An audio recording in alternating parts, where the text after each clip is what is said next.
First bar out of the gate, we come down to the green line, we push up, we come back down. We still have the 57 idea beneath us. Don't forget, this is a retest of yesterday's high, right? That previous high, 57.75.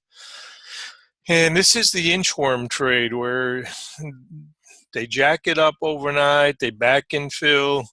Anybody who chases at the open, obviously in trouble, but anybody, and most of us are sleeping overnight. So realistically, the convenient trade typically is going to be short for the half gap and gap trade. And then if you want the long side, you have a better shot at the long side risk and reward by buying. And if you don't want to buy at this level, I get that. But theoretically, at least you're in harmony with the trend from a better level, coming back into yesterday's high idea. So those of you who are using the idea of gap and half gap trade first thing and then go play golf, if you nailed your trade, great. If you only played for half gap and said, I think this is the place to buy, but I'm going to go sideline, and you missed the last half, so what? But the best trades typically early are going to be that half gap, and if we get lucky, the gap trade. And then think of it as a neutral type trade. Angel early today is 56.75, just underneath us. Demon obviously 61.75. And we said round numbers. Let's think about this as that 63 resistance, and if we could get back to 58s to 57s, great. And if not, no worries. It's a tradable idea, certainly. Target 63.75 is still the resistance target, using that for resistance.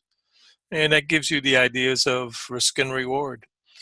Zeke's targets tad behind that also show up, that 67 area, and we said let's use that as resistance as well. So this is, what can I say? This has been a slow, laborious process, and anybody who is thinking about getting too much in options expiration week, I think you're going to be disappointed. This is just a step-by-step squeezer, and they're squeezing, they've sold premium, and they're squeezing traders and still making the higher highs. I note that we had a fairly nice pullback, 61.10 on NQ. So all I can say is this is more of a neutral type trade for now. And we're going to keep an eye on yesterday's high in terms of, do we get below that and pull back more or not? I've got the rain line 54.25. We suggested that this might be an important support area today as well. So don't read into this any more than what we've got. If you can get a early morning trade and put a few bucks in your pocket, great. The generals certainly came back this morning. That's a good sign for anybody who liked the short side early. Certainly the size of the swing tells us the generals preferred to come backwards today. And now the rest of it is horse trading.